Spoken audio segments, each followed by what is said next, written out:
Docking in stations. We're back. It's today in EVE Online, September 24th, 2019. I'm here with Caleb. Say hello, Caleb. Hey, guys. We are going to look at today's news and go into some, I guess, opinion section because there's not a lot going on in the game that we can report on. There is a lot happening. It's just we don't have the information that makes it current. So anyway, let's go over to where we usually start, which is the EVE forums and seeing what's going on there. There is a contest for meeting room naming, and this is round 2. I was looking at this, and they're giving away, it looks like a really sharp-looking ship. I'll see if I can bring that up. That must be a unique ship or skin, and it looks great. But I don't recognize the shape of that ship, so... So let's go look here. I'd like to discuss this contest. Please more thread. Please full blog information. Okay, so the dev blog will have the information on it. If you'd like to submit. Well, check out this dev blog if you're interested. They need help naming their conference rooms. This is a bit gimmicky. I guess it feels like we did this at work too, at my own work. I was in charge of reconfiguring how people signed up for conference rooms at work. We have about 25 conference rooms, or a lot of conference rooms. 25? No, not that's too many. I think it's more like 18. And I had worked out that we would name the conference rooms after beaches, and I thought that was really nice because it's very West Coast. But the management said, well, we have plans for the names, and they didn't have a plan, so they basically put it out to all of the agencies saying, hey, name the conference rooms. And so now we have some really, really bad names for conference rooms. Like they named it after popular people because I guess they were trying to do what Apple does and think different.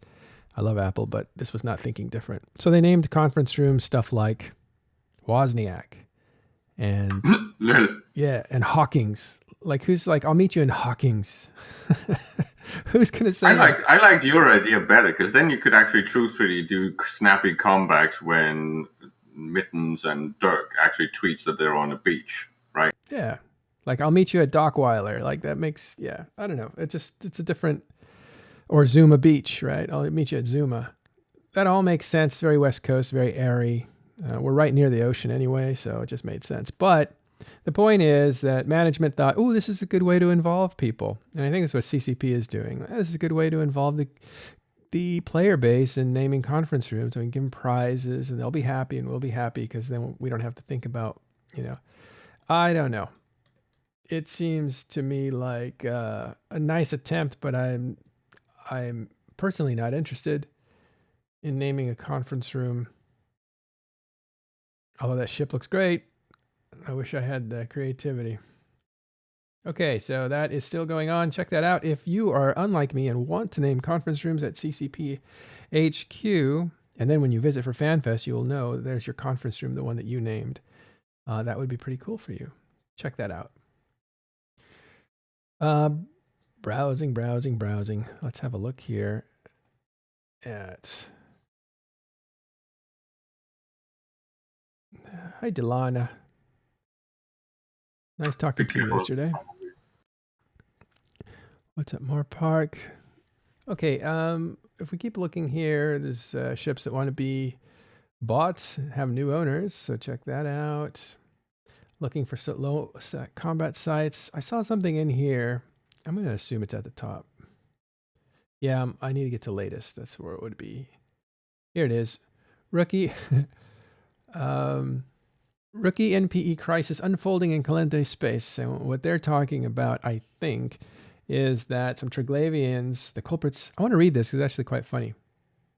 Dozens of lifeless rookies had to be recloned by rescue workers in the Rookie Help channel after malicious attacks and station camping took place in Couster.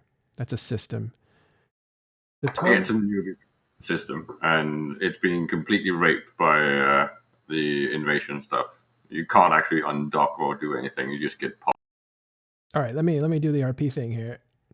The toll was high. Wrecks and frozen meat piled high on the doorstep. Culprits were Triglavians who had set their sights on the Galente career mission hub during one of their invasions. Okay, and I think it goes on to reality after that. But the point is, as you said right there, Triglavians are attacking the career mission hub in Galente space, which is in the system Couster. Pretty funny. That's a trial by fire. Clearly a mistake. The parameters didn't exclude that rookie station, so that's kind of funny. Have they said that yet? That it's actually a mistake? They have not. They have not. I'm presuming it's a mistake. You wouldn't want that. It doesn't fit with the tweet. If you read the tweet from today, they're pretty much doing this intentionally. It seems counterintuitive, but let me look. Maybe it's part of chaos and just how you don't know what's going on until it happens. Because they pretty much just tweeted today that about the deaths and well, I don't know if they're trying to do some advertising for their grief counseling, but Well, explain what you mean by grief counseling. I'm not sure everybody knows it. Well, at the FanFest at home, they kind of mentioned that they were going to start doing some actual grief counseling. I think they were trying to be fun and edgy while referring to the support team, and they would be more proactive with the support for players that want help and ask for reimbursements. And I think they also, from what I can tell, are more lenient and willing to do reimbursements early on. Yeah, okay. So that, and that's interesting because if they do want practice for that, that would be a way of doing it, wouldn't it? The reason I say it's clearly a mistake is because you're trying to raise retention rates among new players. And what you don't want them to do is be discouraged by things they don't understand. So if they undock and get blown up by an NPC... It's in links.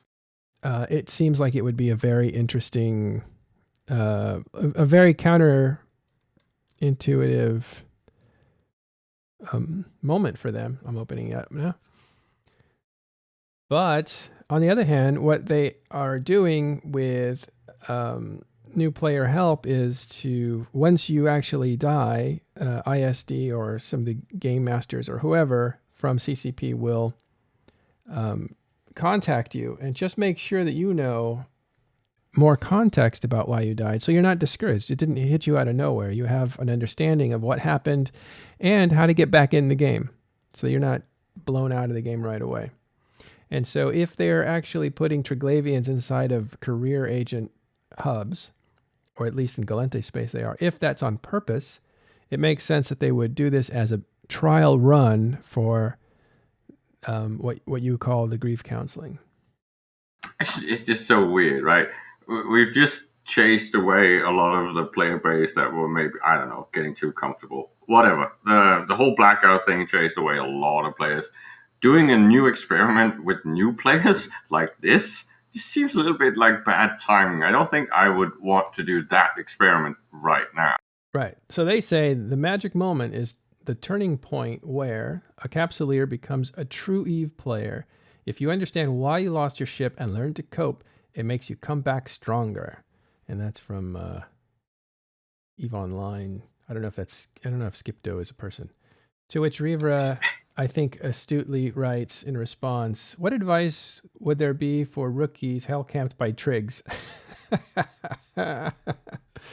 It's just a whole new way, right? It's like, hello, welcome to EVE. Can I interest you in some resilience training? It's like, what is this? Do I get some free meds with that? Yeah, it's funny, and I interestingly, I would have thought it was an error that they didn't restrict parameters outside of for the Triglavians not to spawn where new guys are.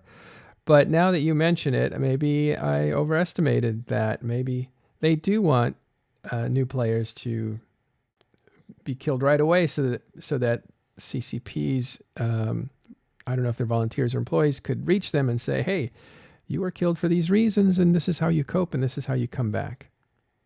Well, if they actually had some grief counselors hired that were professionals with actual training, this would actually be fun, because this would be like a complete rollout. We got the warning. We were told, we want you guys on your toes. We want you to take your fucking stress meds, and we want to offer you grief counseling. And here, have some death. Well, it's like, what? No, veterans, they wanted to shake up the veterans, not the new players. They were explicit about, they want veterans that at the top, right? The top 5-10% of players to be shaken up and to be tested. Remember, because it's one thing to climb Mount Everest, it's another thing to climb Mount Olympus on Mars. It's much higher than Mount Everest. So they want to do that for experienced players. So now this is some sort of evil version of Lemmings. Let the old veteran players see how many of the new players they can save before they are scared away. It's like, what? Ooh.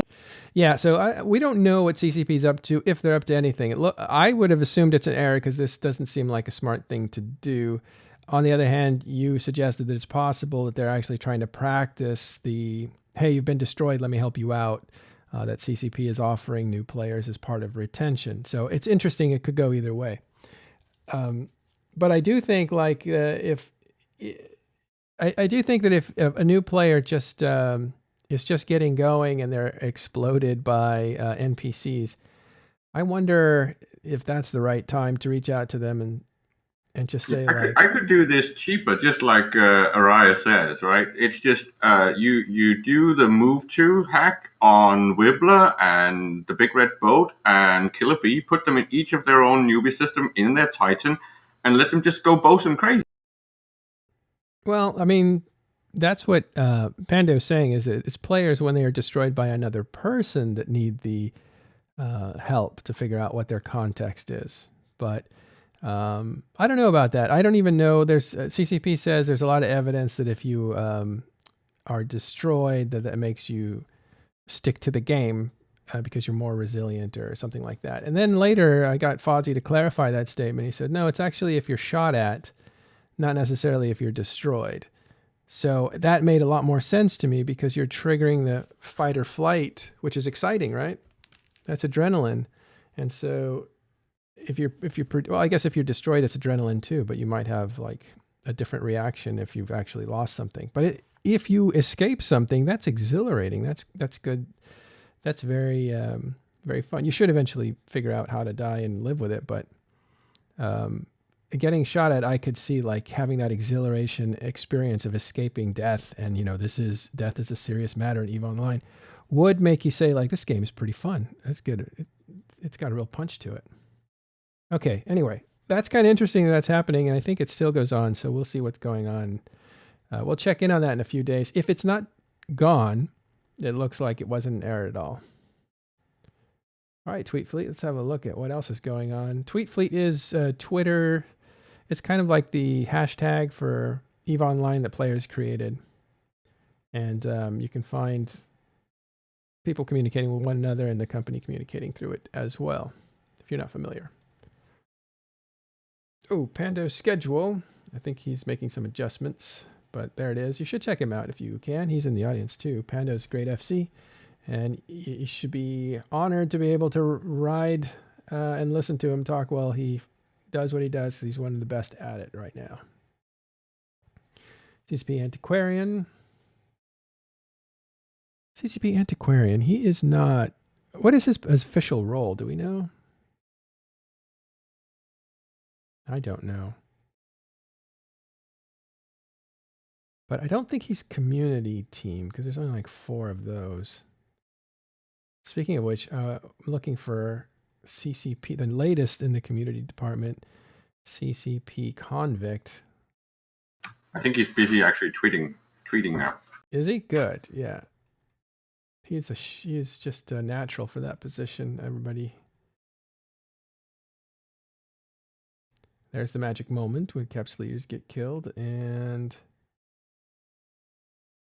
oh, this is really cool from ISD, which I think are volunteers for CCP. They're player volunteers. And he's doing lore facts of the day, which I think is really cool. So you should definitely follow him. That is ISD Thalak Dollar. And I won't spell it for you, but look it up. Well, I guess I have to, right? ISD Thalak, THALACK, dollar, DALHAR, or at ISD Thalak, _Thalak, ISD _Thalak. So anyway, lore fact of the day, which is pretty cool. And he also has a hashtag, the lore you know.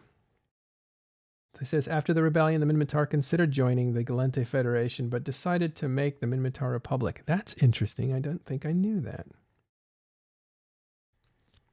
So Antiquarian is quality analyst for graphics and audio, and that makes sense. And so when we see him running the Alliance tournament, it's probably more of a volunteer role than a position. But quality assistance. All the tournament stuff is volunteer stuff from CCP's side, right? So well, they used to have... They use their spare time. No, they used to have guys that were... Well, yeah, I suppose. But I thought they had guys that were there, the TV guys, the guys that ran the camera. Weren't they picked up from Eve TV? But still, I'm pretty sure that it's all on a voluntary basis. Yeah. CCP Games also says, The Pulse is bringing you something new from EVE Online. September release. Is this new? Let's check it out. Hello, glorious capsuleers, and welcome to yet another edition of EVE Pulse, where we give you all the latest information on what's going on in New Eden and what's coming up in the not too distant future. The first thing we'd like to talk about today is the September release, and we want to give you a rundown of all the cool stuff that's just been put out onto Tranquility. Wormholes will have a substantial graphical overhaul. Okay, I think we've seen this before, even though this came out 6 hours ago. So if you haven't seen it, check it out. It's on YouTube under CCP Games, or you can find it on Twitter, CCP Games.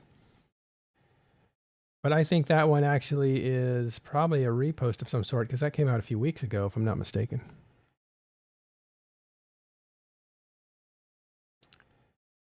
All right, what else we got here? PSA, Triglavian Invasion in New Eden Hub. And that's... from Imperium News. Actually, that is what we just talked about.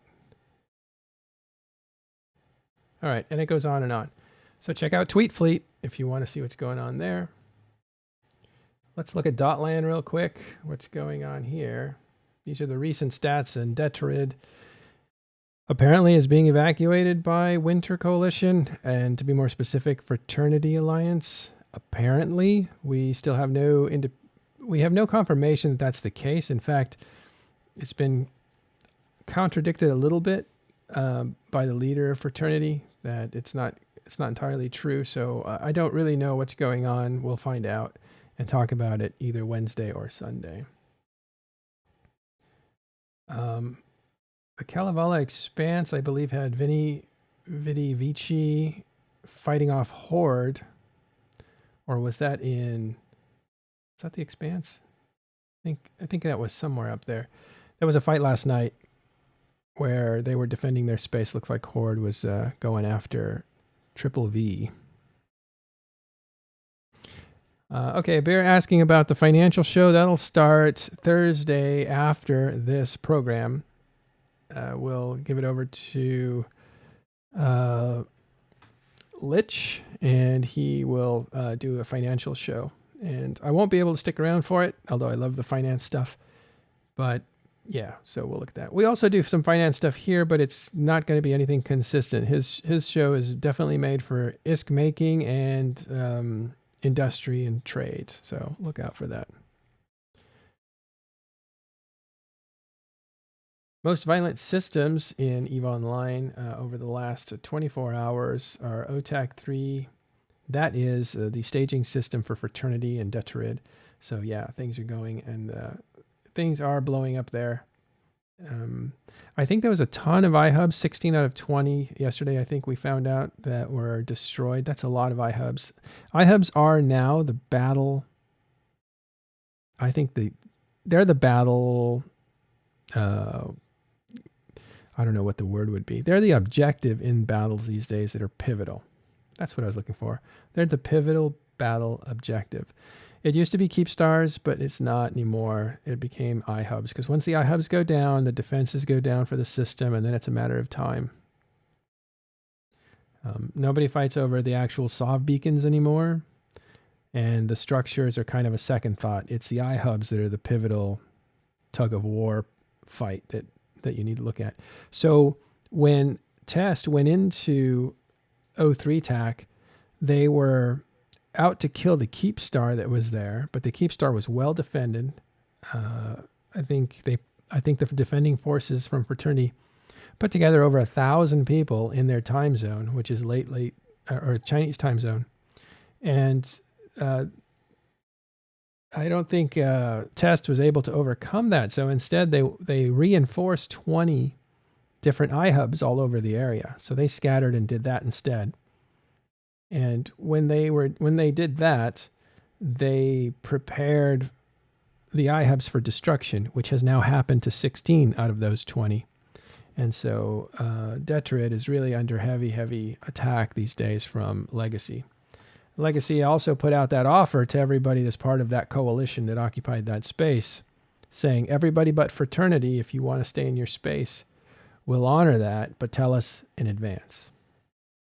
I think that was a bit of psychological warfare to say, you're going to lose this fight. I mean, clearly said that. And if you don't tell us in advance, then we'll assume you're an enemy and we'll evict you when we're done. And that is a way of basically testing out the loyalty strength of the opponent. And Abir brings up a good point. iHub control means the Cyano-Jammer control, and that is critical in this area specifically because it has been a real fight over systems being jammed. When a system's jammed, you can't beacon in the heavy stuff, the capitals and super capitals. And if you can't do that, you're going to have to win fights with subcapitals. Elo Knight is a great subcapital FC, and so he's been able to really hold them at bay. The jammers have kept them from kept Tests from bringing in their heavy stuff, and at the same time on the subcapital level, Elo Knight with his Munins, which are really fast, I believe they're AHACs, has been able to route Tests many times over, and that's what's really kept a stalemate for a long time. So once those iHubs were destroyed, and of course they were weakened by Blackout because without without mining and occupying your space, those iHubs would slowly diminish in strength, which they did over the period of 2 months that Blackout was happening. Once they diminished in space, they're easier to kill. So the weakened iHubs were easier to destroy for Test. Once the iHubs go down, the jammers go down. If the jammers go down, Test and Legacy can now bring in their super capital fleet and really womp Fraternity and everybody else in that area. So that's the series of events that have been kind of killer for the last 2.5 months. Okay, so that's what's going on there. Let's move over to... Once more with feeling, Merrill. Thank you. That's hilarious. You sounded just like a producer. We go over to, and I'm loath to go there, but Reddit. Uh-oh. Here we go. Yeah. Like, if you like EVE Online and you like playing the game, don't ever go to Reddit. It's like, it's the after game. It's the after party. It's where people want to continue their PvP, but they can't get into the client, so they do it out here. And this is where people will go and stuff. But we can't ignore it. It's part of the player base's way of communicating with one another, so we'll check it out. And the first thing we see is garbage, because there's a lot of garbage here. It's fun to feel your feelings, so a lot of people will test out their brains here and feel their feelings. So the first one is CCP upon concluding the Chaos Era. And that thread is kind of interesting in that it has a CSM member, Inomminate, right here saying the takeaway should be that the whole concept of making major changes, he's talking about chaos. We should rename it. We should rename it Hold Eve on, Chat. let me finish what I'm reading and then you can say something. Hold on. The takeaway should be that the whole concept of making major changes just to shake things up with no understanding of the impact or regard for the consequences is a terrible business strategy. That's from Inomminate, a CSM member from Goon Swarm. Now, what were you saying? I just think we should rename it to EveChan. It's so much like 4chan, so let's just go all the way and just rename it EveChan instead of Reddit. Might as well. So a few entries later, you have Grath challenging Inomminate, saying, "I think the takeaway from your post is that you're an idiot."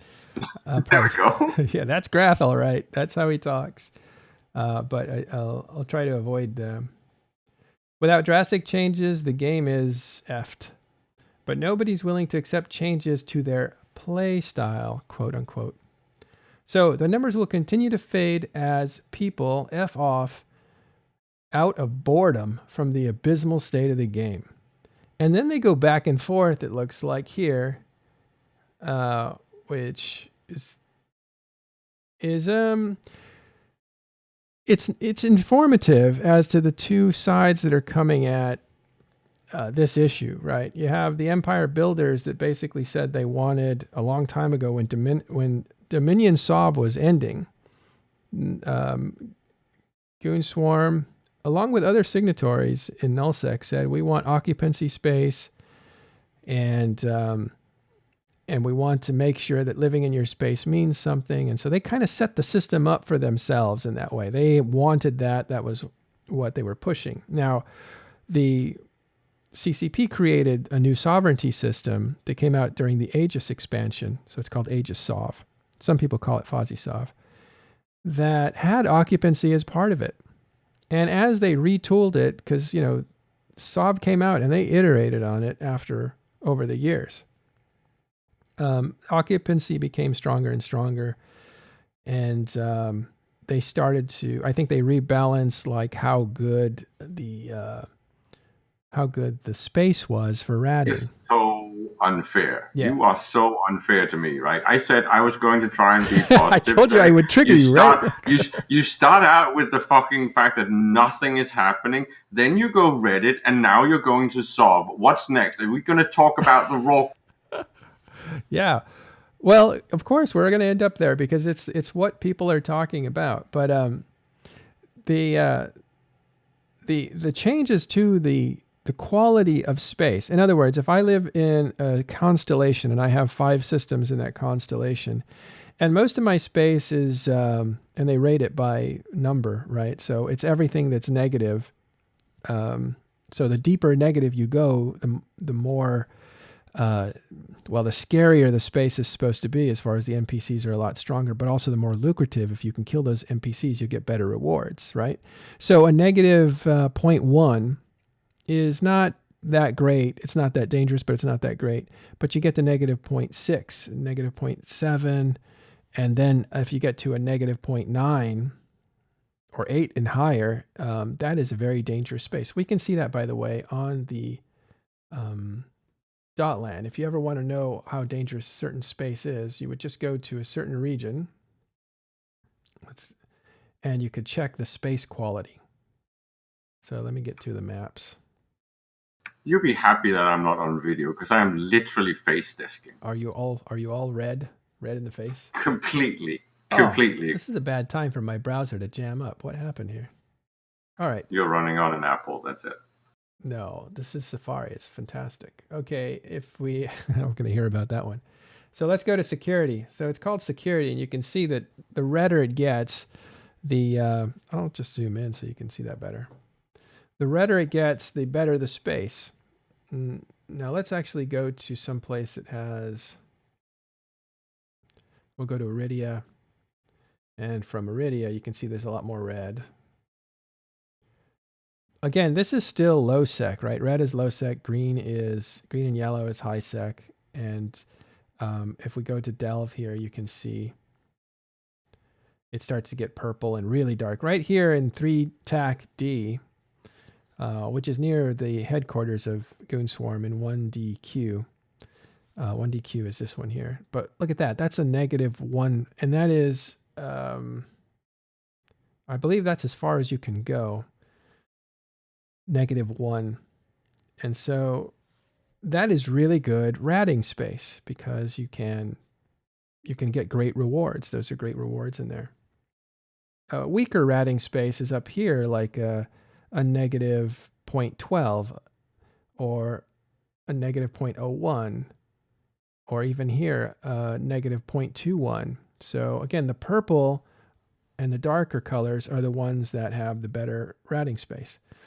So what CCP did at a certain point was to, and this used to be distributed all over the place. So Delve was pretty good for giving rewards. It always was. Whereas drone regions had only a couple of places that were really good at giving, having good, I think they call it sex space or something, but good deep space for ratting. Did you say sex space? Yeah, I probably shouldn't say that, right? But the point is, security status. Yeah, thanks, Commander A's. So they had, some places have good security status, some places have okay security status. And that dictated how good a region was to occupy. Because, again, the deeper the red or deeper the purple, the lower the security status, the better the rewards. And that's the space that you wanted to conquer. Because, of course, you're going to kill NPCs. Players will kill NPCs.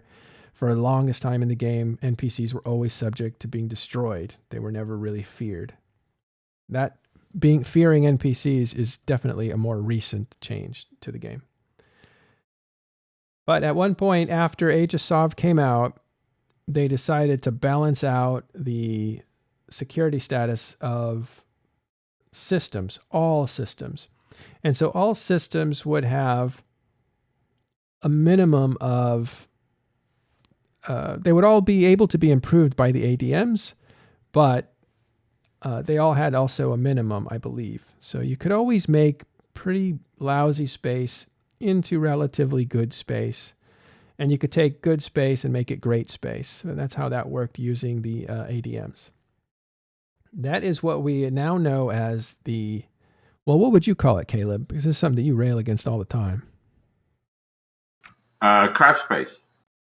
Crab space, yeah. But what do you, you call it, crab. It's the flattening of security status that makes everything the same. So you can just settle everything is flattening in Eve. Everything.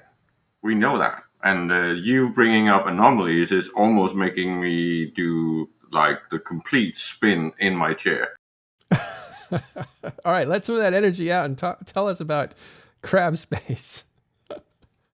What? This is an actual video. There's like a 4-hour repeat crab video with small red crabs. It's amazing. This is like what's destroying this entire fucking game. That CCP keeps giving us quality of life. You can crab all you want right here and it will never deplete. Also, get yourself a new raw core. It goes well with your stress medicine. I think those are two different concepts, but all right. The point is that... No, because Blackout is gone, right? Yeah. So now we're going to get lots of crabs back in space. It's going to be great. Yeah. Well, and there are some reports that we're going to see through the MER if these places go right back to work, because there are Sino changes that might have changed some things, although we've heard reports that they've kind of figured out how to get around that. So we'll have to see if the ratting and the mining in huge amounts goes back to where it was. Remember, after the Tribute War, I would love it if CCP actually had a plan, and that right now they're going to turn off the faucet in exactly the way that we've been talking about. So when all the crabs come back, they're just going to hammer it, and it's going to go all the way down to drip, drip, drip, drip, and there's fucking nothing coming out of it. That would be fun. Okay. Well, the point is, like, we'll have to see with the MER when it comes out where the mining and ratting went after Blackout. You don't want to look at the MER when it comes out. Just ignore it. I don't look at. I don't, because I think that Blackout was an unpredictable. It had unpredicted consequences. I don't know if they gave it enough time to figure out what those consequences are. I think some people say, yeah, the consequences were that people left the game. Well, I'm not 100% sure on that, even though people want to say that's an absolute fact. I think Inomminate says it here. the negative imp. Okay, so he says Blackout was causing an unprecedented drop in online player count that presumably translated into lost subscriptions for CCP.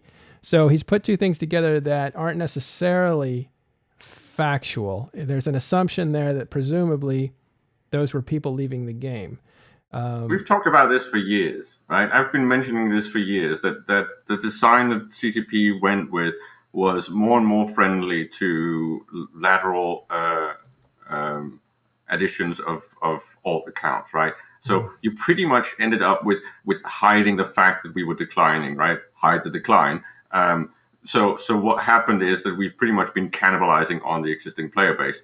And as I said, I think the real number of players is actually a lot lower than people think. And this is exactly what we've seen with the Blackout. Exactly. You only need one guy to quit with his 20 accounts to make it count hard, right? Yeah. So this whole design has been so bad, and it's also been bad for CCP's money making, right? They should have gone the other way. As I said the other night, I think they're trying to. The Rockwell actually made a lot of people redundant. The changes to all the PvE has made so many players value less, right? So you need less accounts, you need less people playing, and now they've just canceled them, and this is the result. So maybe we can get back into real growth, but that requires CCP to fix the ecology. Yeah, I think there's a lot to agree with what you said, and one of them is these guys are dead already. What is dead can never die, and these guys. Okay, so the fact that people left is true, or sorry, the fact that the player count dropped is true. That is a fact, right? But you need to understand that there are different factors that can go into that. One is, of course, the most obvious one is that they banned 4,300 accounts that were botting. 4,300 accounts is a substantial drop, and those guys are on all day long. So you could see the PCU would stay kind of up with those guys if they were botting. Second, player accounts were shut off, and therefore Plex prices, Plex softened, and those accounts weren't turned on for whatever reason, but those were accounts, not necessarily players. And then third, how many players actually walked off? Players walked off, don't get me wrong, but I think they were dead already. They were like walking. The problem is that they would get away long ago. This is the whole problem, right? When you talk about PvE-centric games, especially in the simulator, you need this whole wolf and sheep balance, right? But what CCP has basically done is they have given quality of life to some people, which has resulted in the productive sheep fucking off. So now we've been left with robo sheep and lethargic sheep for years, right? That's what we had. Pretty much people like Killer B that should be out shooting people in the face, basically crabbing in raw calls. It's like, what is this? This is not what the game is supposed to be. You should never touch PvE-centric stuff. Well, it's maybe, but it's complicated. It's a complicated game, and people are complicated, and those two things together make it even more complicated.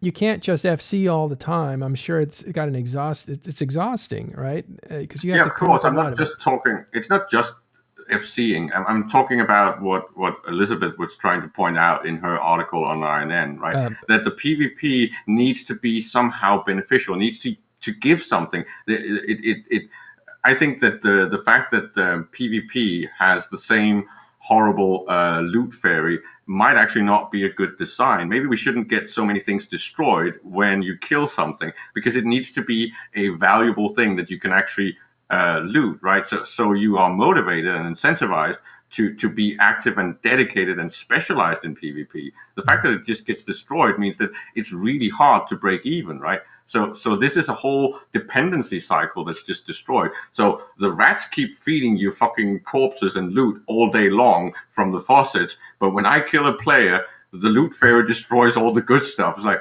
shit, this is worthless. I didn't get any of the good stuff. Well, as you were saying, and I'll actually throw this comment to you from Commander A's. I think he's saying that I don't think he's saying, he is actually saying everyone has to make money in the game. Yeah, and I just kind of replied to that, right? There needs to be some sort of value to PvP. That means that things like the loot fairy is destroying way too much of the value that should be plowed back into the ecosystem, right? So instead of having these faucets with endless loot coming out of them, maybe it's the loot fairy that needs to go, and the actual faucets needs to be turned off, or at least turned down. I think there's something fundamentally wrong about all the designs that CCP has worked on for the last 6-8 years, right? They haven't figured out how to make it better. They've actually made it worse and worse and worse, and you're seeing that now. But on the positive side, the game is still playable. There's a fuck ton of amazing stuff in EVE. There's plenty of content. There's actually even enough players to actually still run the simulation. But we need to fix the ecosystem. We need to fix the ecology. Yeah. I'm trying to look at the numbers to see if they improved. It looks like they've slightly improved. I can't tell because it's we're climbing a bit now. But again, this is why it's so dumb, right? Why would you end the blackout now, right? You should have given it at least one more month, because this is usually when the natural. So? Yeah, because usually this is when the dip turns, right? This is the summer slump turning at exactly this point, right? That's what you see for the last 5 years. So now they've turned it off. So now they don't know if this is the natural people coming back, right, or if it's the blackout. So it's like, oh my God, you just did it again. You're getting useless fucking data. Okay, you're the only guy I've heard complain about that from somebody who is complaining against blackout. You're the only guy that's consistent in saying, hey, these are dirty numbers, you know, because there was a lot of complaining about sales being run when blackout was starting. And people were saying that's just bad business practices. And now that they're turning it off right when the summer slump is ending, nobody's saying anything except you. Well, I said that if this is an experiment, they should have run it for at least 3 months, right? Yeah. And I would have come up with some nice spin story the second month, and I would also have come up with a nice spin story at the end saying, okay, what we've been doing is we've been testing things, we've been gathering data, we want to actually implement some of the things that we talked about 4 years ago, where according to plans, but it's becoming a little bit more technically difficult than we anticipated. We might have some news for you by the end of the year, something like that. Just give them a fucking story, and if they forget, fine. Yeah, interesting. I'm in agreement, and I'm kind of astonished that we're agreeing. But I'm actually thankful that we're on the same page about it. I think so too, and I honestly think there's a number of things that went wrong. Right, the way they announced the ending of blackout was completely unceremonious.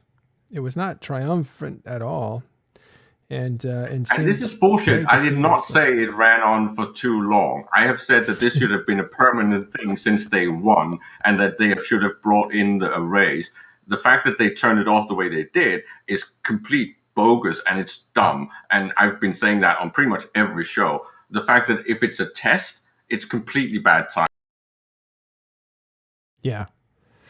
Well, anyway, so the fight goes on. Blackout's out. Numbers, I guess, are increasing a little bit.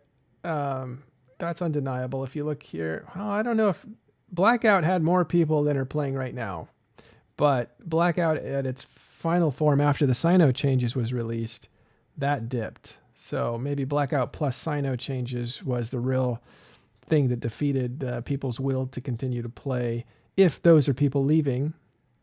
I don't really know what those numbers represent. This is all that we have to say. This is all that we have to look at, and it really is how many peak people are playing during the day. Anyway, the point is, bots were removed from the game. We know that, and they've been removed in the biggest way ever possible.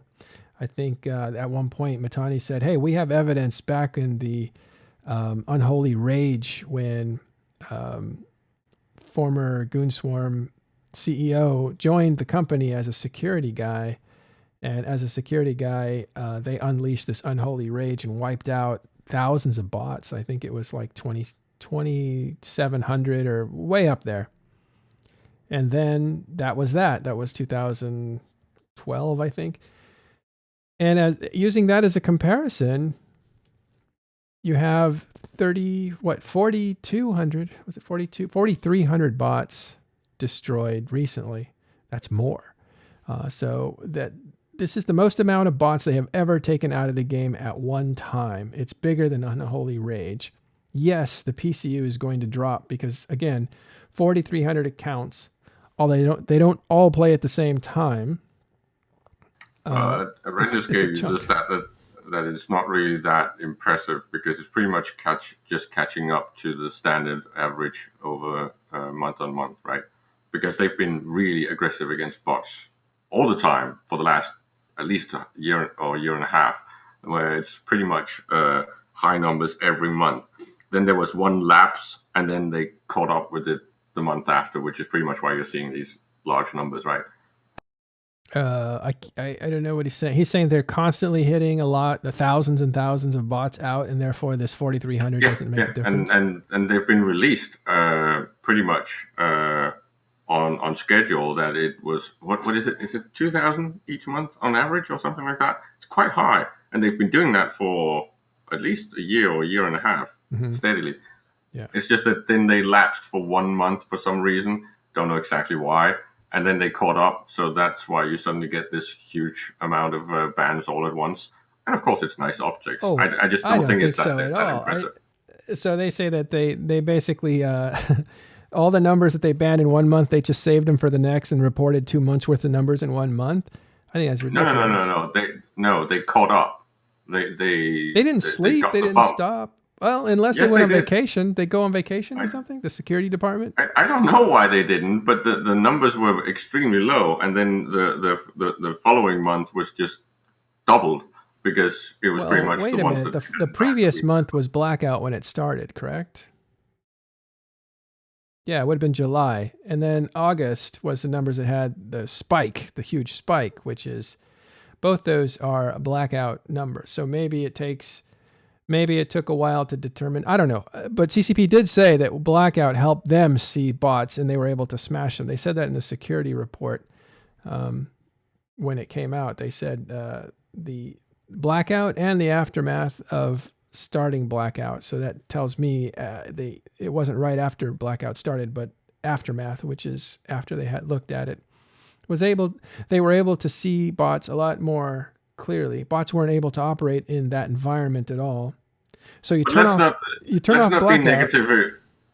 Team security and the art crew is pretty much consistently doing their job perfectly. Sure, so let's not. I'm not being negative at all. I'm just trying to walk through the data and try to interpret it as best I can, right? And so they then in August report all the numbers they banned for. I guess it was for August, which is the aftermath of, or the second part of Blackout, because it was only 2 months long. And here's the thing: then Blackout is lifted, and then you see the numbers start to repair up here, and then you wonder, are those players coming back? From the people that I've talked to, the players aren't coming back, but the bots sure as heck are, because I've heard reports that bots are out there again. And there will always be bots in Eve. It is completely impossible to get bots out of games. The point is that Eve has actually been fairly good at keeping them at some sort of balance, right? They're like weeds in the field, right? You prune them once in a while, and they don't really make that much of a mess. And to some extent, you could say that they have a slightly positive impact on the game. That it makes some ISK cheaper by selling them in RMT. Of course, it would be better if that money went to CCP, but it's always going to happen, right? It's happening in all MMOs everywhere. So it's not something that can be completely removed. Yeah. Just figure out how to make them inefficient. That's really what I would like, right? Make them less efficient than players. But it's really difficult because designing that means that you have to make things unpredictable. And again, then we're back to... Well, the people are leaving because it's unpredictable, according to Boat, who says that it's... that's not true. The game's not fun because it's not...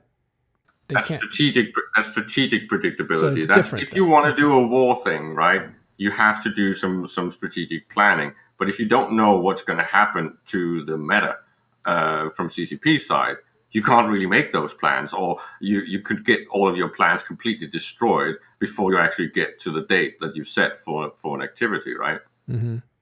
So it's a different type of predictability. I'm talking about ecology. I'm talking about the fact that if things responded to player behavior, and if it was But complex. Blackout is something that affected bots. We know that for a fact. And CCP not able to use Blackout as a thing that can happen over a weekend or something.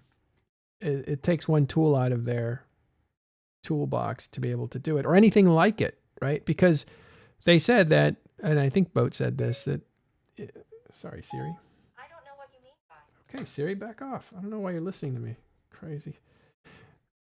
Wow, you were being rude to the AI. That's the problem with humans, right? Like, we'll never let them take over, so we're going to abuse them. That's part of the reason that Blackout was so destructive, is because it changes the kinds of doctrines you use. So it's not like it doesn't affect military campaigns. It definitely does.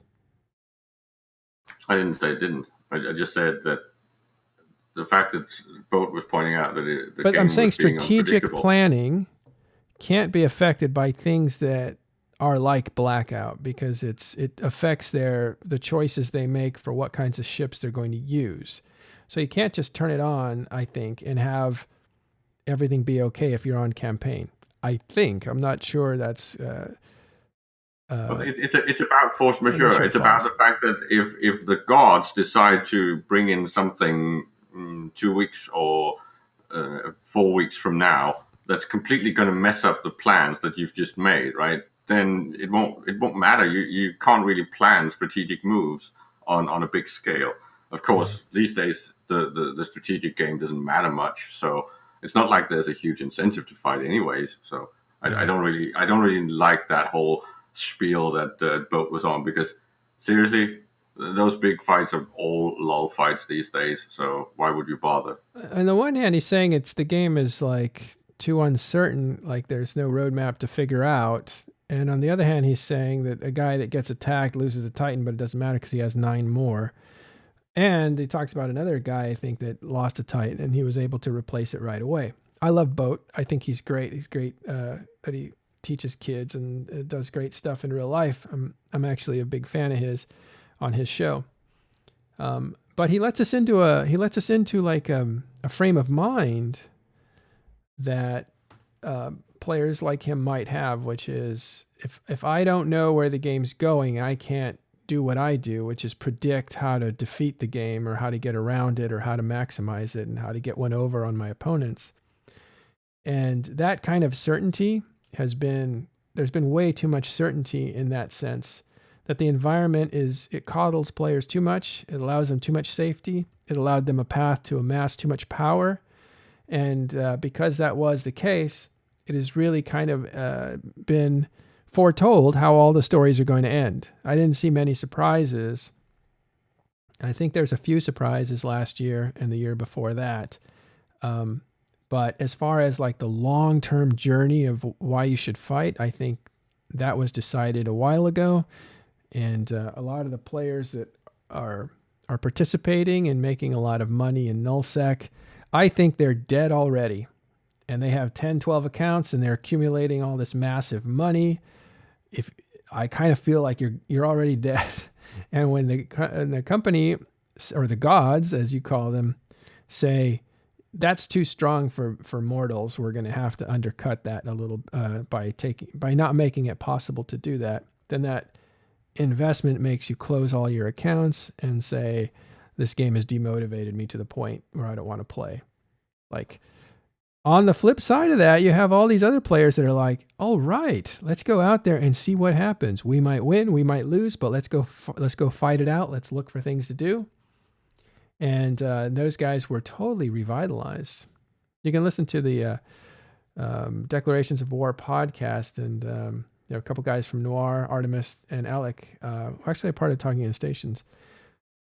And those guys are like, they didn't even want to discuss it very long because they're so upset. And I get that, it was unpredictable. As I'm not a PvPer, I'm all for the guys that mine. I love mining. These aren't, I'm not trying to advocate for that kind of game style where you go around ganking people, right? That ganking is no fun. I mean, it might be fun, but I think it's unfair and dumb. But finding a fight or finding somebody being ganked and saving them, or these kinds of interesting possibilities, were more likely to happen with imperfect intelligence. And Blackout contributed to imperfect intelligence. I think the Blackout of the kill boards is even stronger for fleet doctrines, but whatever. And we started to see some things happen that usually don't happen. You started to see some surprises, and all of a sudden the interest in the game for me increased. And I could say, if it increases for me, it's increasing for a lot of other people that participate in the game and that read about it as well. So I thought it was pretty good, and I saw like people were starting to adjust in different ways. Even Inomminate says he was having a good time with Blackout, but he could understand why it had to go. I just feel like, man, this is like climate change, right? Everybody's like, yeah, something needs to be done, but I still like driving my Humvee, and I don't want to make any changes to my air conditioning. How much it's like I'm not going to make any changes for myself, but I know something needs to be done. So figure it out, God, figure it out, CCP. I'm getting so tired of the whole null bear, care bear hate. It's like they completely missed the point, right? In null, you're supposed to be able to build define out what you your mean by empire. Care Bear hate. What do you mean by that, first of all? It's this whole thing that null is filled with these Care Bear crabs that just crab all day. This is partially true, but this is a CCP design. It's not a player behavior problem. Players are supposed to do that. That's the whole point of null. Build it up, make it your own, utilize the space, take advantage of every single design that's possible, right? Do all your calculations, create your groups and organize. That's what it's all about. The whole thing of hating on the police force in Delve or hating on the crabs in the north, it's like, that's not the problem. The problem is the design from CCP's side. They are doing exactly what they're supposed to do. They are optimizing their shit and doing it well. And then when they reach a point where they maybe run out of shit, they were supposed to have an existential crisis by attacking their neighbor. Yeah. Somebody asks, how did Blackout make your game interesting for you? I just explained how it made it interesting for me because there was more wild cards. So you could see an FC that was a newer FC defeat an older veteran FC, and that's unusual in this game. But with Blackout, it made it possible because the veteran FC couldn't see where the new FC was coming from, and he was able to win that fight. And that's fantastic as far as watching the game play out. Now it's interesting. Now I don't know how the story ends, and that was the stuff I was excited for. What about you, Caleb? I am on the same page as Jintan. I think the cool thing about Blackout was we had some agreement among the player base that something was not really that good. This was too much change too fast, but there was so much negative, but also a lot of positive spin. And then there was all the expectations going, oh, this might actually mean that CCP's got a plan. They might have something that they're bringing out. Maybe we're getting some of those structures that we talked about 4 years ago. Maybe we're getting some new design. Maybe we're getting novelty. Maybe this is the invisible roadmap rolling out. And it's like, oh, it wasn't. No, I think I didn't have that expectation. That was completely drummed up. I think Ashterothi had expectations about lore. We don't know if that's true or not. I said you shouldn't really raise expectations for people to think that there's a master plan that CCP has, because Hilmar came out and told us we're going to work in a different way. We're going to experiment. We're going to try things instead of sit there and try to figure out all the permeations of what can happen and how to defeat the players from taking advantage of it. Instead, we'll try a thing for a limited time and we'll experiment and we'll get that data and we'll try another thing based on the data. That's not like a big plan that they have. That to me is like I would experimentations. I would suggest they rename it to the Age of Complexity instead of Chaos, because chaos is not what you want. You want unexpected stuff. You want things you can't necessarily predict perfectly, but you still want some sort of system, something that can be understood, right? And then I would actually like to see those every week or every 2 week rollout of new things that actually have impact. Well, we haven't gotten it. Yes, we have. No, we got the expected patches, and then we got like 2 features over 2 months. You're not That's looking. not every week. No, you're not seeing it then, because chaos isn't just for nullsec, right? Chaos is for the entire game. And so when they said we're going to do something, if we're doing our job right, you're going to see something every week. You're going to see something change. They delivered on that. And I've heard this said by Arendis and other people who said, well, they only delivered 2 things, right? Sino changes, or 3 things. Wormhole changes and blackout. Yeah, and that's because you have a point of view that you're the only one that matters. That nullsec is the only group that matters. It's not about null. This is but about let me the tell fact you the something. other- the Let me other tell you things were something. expected Every all week, on normal changes. every week there have been changes to the game. They just don't all affect nullsec. In Invasions, things have been changing every week. In fact, last week they were changing every day. So there's definitely things happening all the time. It's just not all about nullsec. When someone says that there's going to be changes that are going to be felt every week or every other week, right? Yeah. You're expecting it to be something that's worth actually putting in a dev block. We have not gotten anything near that cadence. Seriously, don't say that we have. I'm not expecting that. I'm saying I'm telling you that things have been changing every week. So they are delivering on what they said they would deliver, and the changes are chaotic. You ask anybody who's doing the invasions, which is what the expansion that we're in, and those things are completely morphing all the time. And now they're in low sec space. Now they're in, well, I thought it was a mistake, but now they're in a newbie system. These are all chaotic changes, the part of the chaos thing. So they're doing what they said they would do. As far as veterans are concerned, yeah, they're messing with things that they have never wanted to mess with. There was always pluses and minuses about no local in nullsec. There was always pluses and minuses, and it has been discussed forever, at least since I can remember it, and definitely since wormholes, right? Everybody says that nullsec should be like wormholes, and that's what they were talking about, the delayed local. And finally, they're like, well, the reasons for not doing it were, CCP had those reasons, and they put that on the table anyway and said, let's try it. And they tried it.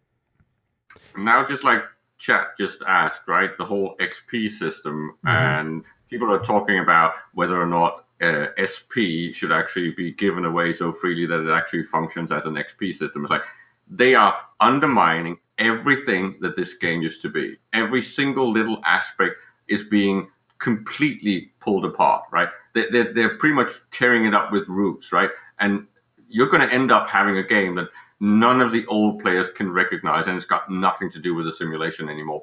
And most of the people that choose to play this game, it's for the simulation, because other games out there are a lot better at normal on Rails shit. And that question was from Kramer the Gamer. Great name. Yeah, all right. So the in Flaya BE says that there's a lot more to wormholes than just delayed local, and I totally agree. So when people say, and I was just referring to the arguments for having null go into delayed local have been gone. Those arguments go all the way back to when wormholes were introduced in 2009. I'm not saying that those are the same thing or equivalent. Wormholes have a lot of other things going on too. They have weather patterns going on inside their areas, and they have shifting entrances and exits, and all that is, plus they have vicious NPCs in there. All that is all on a spreadsheet. All on spreadsheets and walkthroughs. I don't think so. I could not, at my advanced day here, figure out how to go into wormholes by reading manuals that people publish online and succeeding at it. I would definitely need my handheld to be able to function in wormholes. I'm pretty sure you could get so many links with the entire fucking walkthrough from people like Exuki. Well, I could, yeah. I have access to Exuki, but I don't know. That's the problem, right? The walkthroughs are done because all of these things, design-wise, are fundamentally flat. They do not really change in a meaningful way. They are gameable.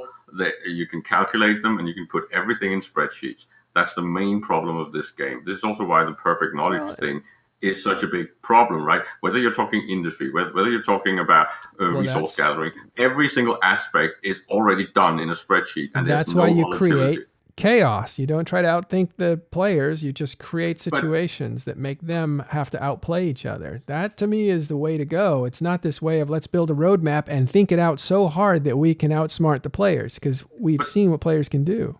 You're just wrong, because the point is that in the past, all of this volatility, all of this gameplay with the roadmap was created by players. All the chaos came from players, which was why it worked, right? Now it's exactly like having an open-end game master that lets you run with the story, or have someone that wants you to follow the fucking script of the actual board campaign. It's bullshit. I'm not actually sure what you're angry at right now, but the point that I'm making is that what they've tried in the past takes too much development time, effort, energy. By the time they get it to the public, it's already figured out, and the end of the story is already known. So you have to create situations where players can outsmart each other. So you change the environment, you don't change the features, in my opinion. And there's gray area there, because balance passes are kind of this meant to basically thaw out stuff that's frozen, because everybody's flying the fleet of the month.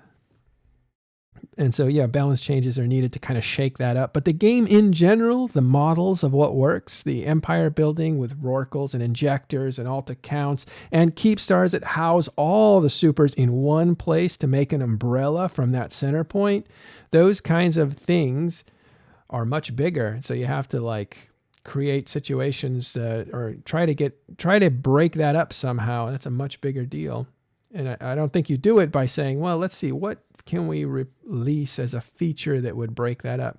I think you change the weather, you change the temperatures, you change the environment, and you let players try to survive in that environment. And the harsher, the better.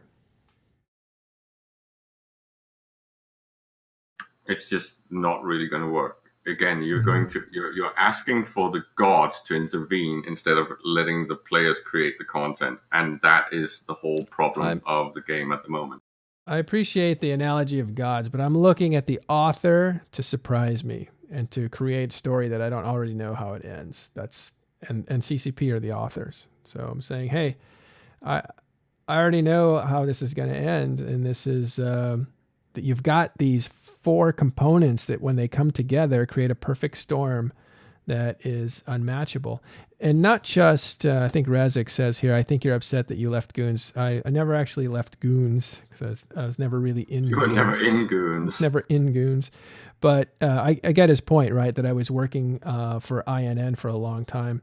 These are arguments that I would have while I was at INN, and now that I'm not at INN. I've been consistently, forever, been trying to represent the little guy, I guess. I always try to look out. The point is, there's so many small things, because when we're talking about small things with huge effect, they do exist, right? Things that CCP could do almost tomorrow with very little actual developer time required. They could flip the way ADMs actually influence the systems, right? So high ADMs should actually nerf anomalies, not boost them, right? This would be a huge thing if instead the boost came from the ADMs on anything that's got to do with industry and, say, safety and logistics internally. So something like lower fuel consumption, stuff like that. You would simply do that, and you would have the first negative feedback system in null. That would be meaningful. If you then made it possible to actually burn the fields, so the moon fracking, then you would actually have something where players could disrupt each other and harass each other and fight each other again. And if you then removed all industry slots and all research slots on NPC stations tomorrow, you would actually get something that had an impact that would be felt gradually but immediately throughout the entire universe. Mm-hmm. Kramer the Gamer, thanks. But he suggests, well, what about paying veterans to teach newer players the tutorials and stuff like that?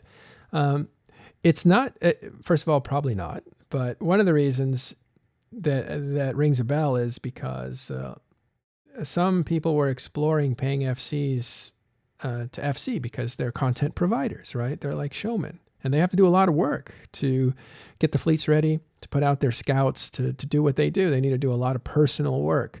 And so why don't they get compensated in real life through a Patreon or something? And that got into all kinds of complication about, the game's supposed to be fun. You're not supposed to create a professional status at it. This whole area of gaming and professionalism and getting paid for it and all that is a very gray area. There's a lot of effort that goes into it, no doubt. It's people pour a ton of effort, and somehow that should be compensated by the people who benefit from it. At the same time, there's an IP that's at use here, so the IP has to, by law or by precedent, protect itself by claiming dominion over income generation based on the IP.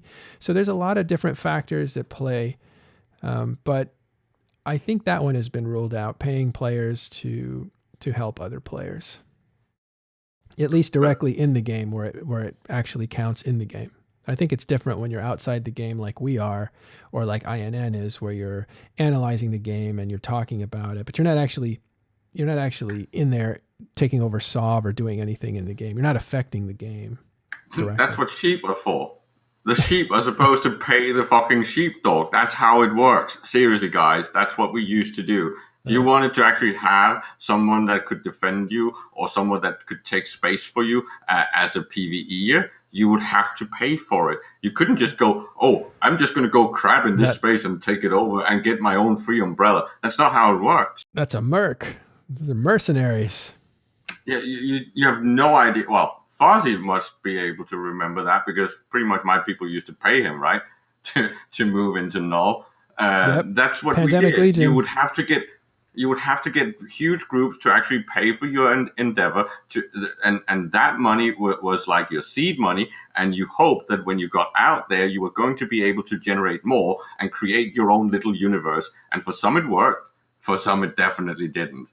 And especially when you're mercs, then fuck off. Then your whole project fails and you lose all your money. Yeah. Hello, that was my second time that I lost all my wealth. Second time, huh? Let's look at Azizel Reborn. Says, station moon mining is better than it was before.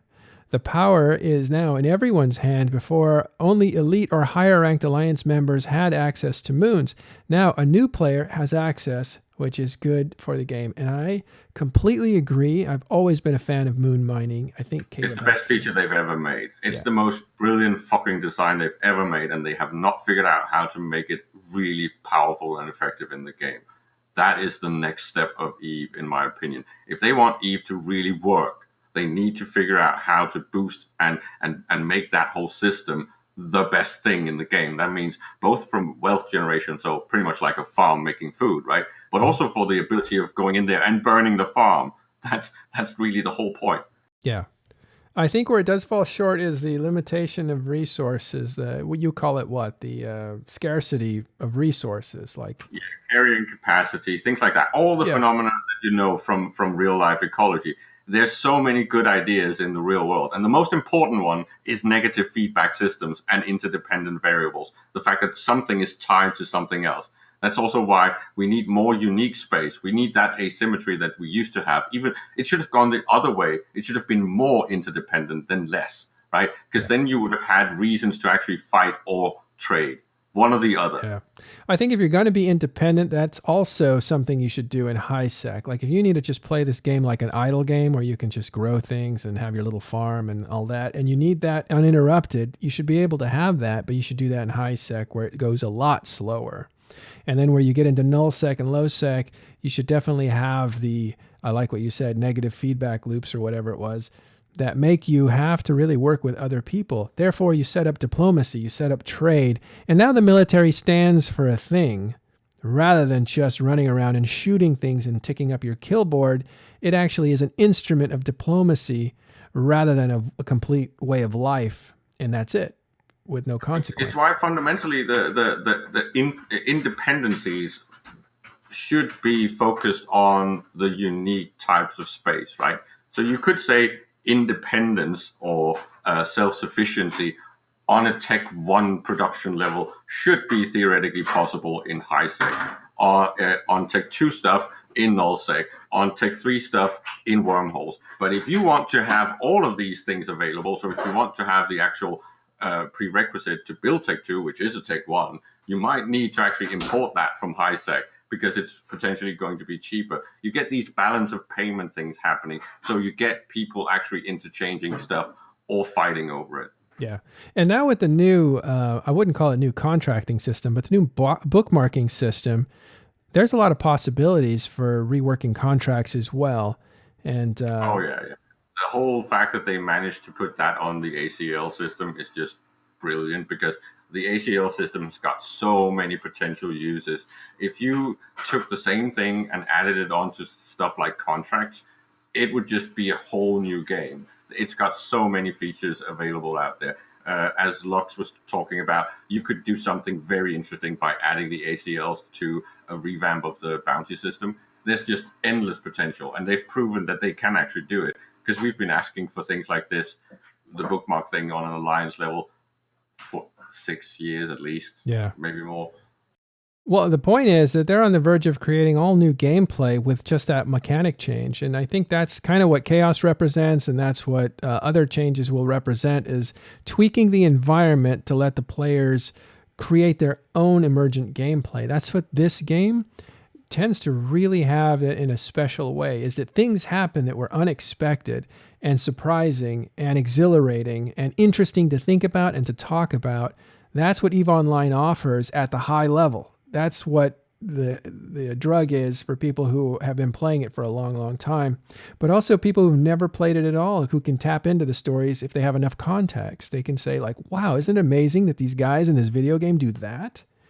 Especially because when CCP designs in that way, right, what I call lazy mode, which is actually their unique fucking selling point, that they have this simulation and they just go and tweak knobs once in a while, give them some new toys, and then the players break them. Some of those ways of breaking the game has been the most interesting things in EVE history. It's amazing, whether you're talking about infinite guns or posses that start shooting blues when you wake up one morning, or the boot iron. We've just had these mistakes that becomes history, and it's amazing stories. Yeah, that's what's built this whole. I think that's what's built it. It's not nullsec and big wars and epics. That's a big part of it, no doubt, right? But if you get down to it, it's the surprising nature of the way things unfold in the game that makes it super interesting. It's also hyper competitive with incredibly intelligent players that really fight on many different levels, not just PvP, but economic warfare and strategic warfare and planning and that sort of stuff. That is all incredibly exciting stuff. And this is why, even though it's abuse, and of course CCP should stop it if it's got huge effects on the actual gameplay, but up until then, it becomes a story, right? Whether you're talking about Moons giving stuff out for free forever, it was running for at least a year, right? Where you were pretty much getting the Moon materials without actually having anything siphoning it out, right? Stuff like that. It's an interesting story, and it's what then becomes EVE journalism and meta and drama and the reason for then actually fighting over shit. There's so many levels to that gameplay, right? And I think that's more interesting than, say, a drifter attack or tricks in it's coming along in the play field. It's like I think it's coming along. It's coming along, and I think the drifters were. I don't know if it was planned this way, but they certainly ended up being a man-hour tax, and I really like that concept. Like, you can't, there's too much materials in the game. There's too much money in the game. It's concentrated in the hands of too many people, right? And that is bad. So how do you then throttle groups from becoming too powerful? Well, you tax what they can't replace, which is man hours. And I really like that idea. Ashterothi just arrived with us, but before I bring him in, I want to just trigger you, Caleb, with a comment that Tweak has said twice, so I guess he wants it out here. Why hire a player to do what an alt can do? Because a player is more fun, and potentially it should be more efficient at the job. Hi, Ashterothi. Which they used to be honest. Howdy. Welcome. I'm going to. Oh, it's already time to go, though. You arrived right here at the end, but I'm going to actually just excuse myself for a few minutes and let you guys talk while I get ready for the second part of the day. How's that? Yeah, go, Ashterothi. Tell us why there's tricks killing babies. They're not babies. Like I'm at a loss in this conversation, or at a Well, disadvantage. you're the one that keeps an Alright. eye on the babies, right? You told us the other day that you kept looking at the newborn stats, Oh, and man. now they put tricks in a newborn area. So what's happening with that? Why are we killing babies? That's an interesting question. Yeah, we couldn't figure it out. I really want to know because, from my understanding, this isn't even the first time they've done it. So to be clear, it's the career agent system, I believe, right? So Yeah. The only thing I can think of is that they're banking on the idea that if they kill off the player early, then they can create that that pivotal moment in a more controlled environment, and so they can try to retain people. But that is, I fully admit that is pants standing on head, like silly. We're playing So flatliners. It's like yeah, no, flatliners. it's. If we Let's just see kill what them, then happens they'll if like we us kill more. each other. Let's see what happens if they die more frequently and early. Now, what I do find interesting is the number of people who have opted to then defend the newbies and like started not even running the invasion proper, but just securing the various, like the station and stuff like that the newbies are on. I've seen that happen too. That is kind of funny. Are you saying that the new era is that the players need to save each other from CCP? Is that new? Well, it's new in the form of this, that's for sure. I mean, the music changes, but the lyrics stay the same, right? Well, the design has been opposite musical chairs when you're talking about resources, right? You pretty much just add more chairs.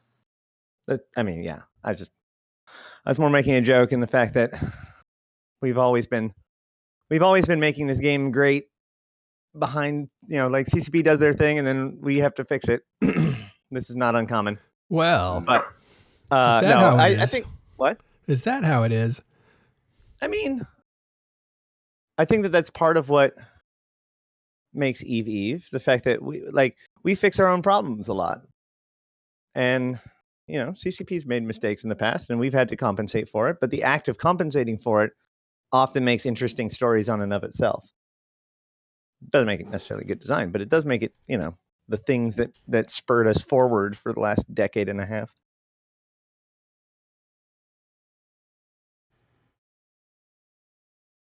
All right.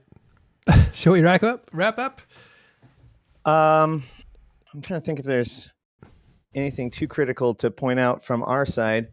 We have noticed like little behavioral changes in Trig here and there, but there's not enough to really report on too much. Yeah. We did notice that we got warped directly onto instead of normally when they warp on, they warp to the beacon, but once or twice they actually literally warp directly on top of us, even though we don't sit on the beacon.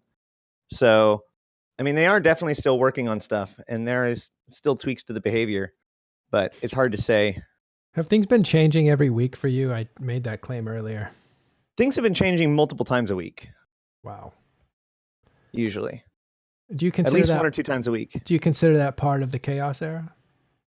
Yeah, I legitimately think that we still are having quote unquote the chaos era. It's just then people believed that because Blackout was so shiny and affected the loudest part of the player base that people thought that was what it was all about. But there's way more going on than just the Blackout. Don't try to kite me, Meryl. Guide you. Oh, just because I took my image off screen. Well, you've been brawling me and triggering me all day today, right? And then Ash comes in and you start fucking kiting me. What the fuck? I got tackled. What can I say? All right. Yeah, it's been fun. We had I ran into a couple of guys in Snuff yesterday who we talked about some stuff, and they've been actually running world arcs, including in low sec, with like 8 people. So like 8 characters. So there, the player base is evolving, and we'll see where it goes. I'm interested in what's going to happen with the solar laboratories. Yeah, well, we'll check in tomorrow. Again, it's a bit of a news slow day for news today, but we'll see what we can scrounge up for tomorrow. And if not, I have this really cool thing I want to do and show you what a Titan feels like, what it feels like to die in a Titan tomorrow. If we have time for it, it's pretty cool. Okay, guys, thanks for joining us. I'm going to send you over to Bjorn B. Hang out, watch him play. He's a top level player. And for the rest of you guys, we'll see you on Talking in Stations Public. Have a great day.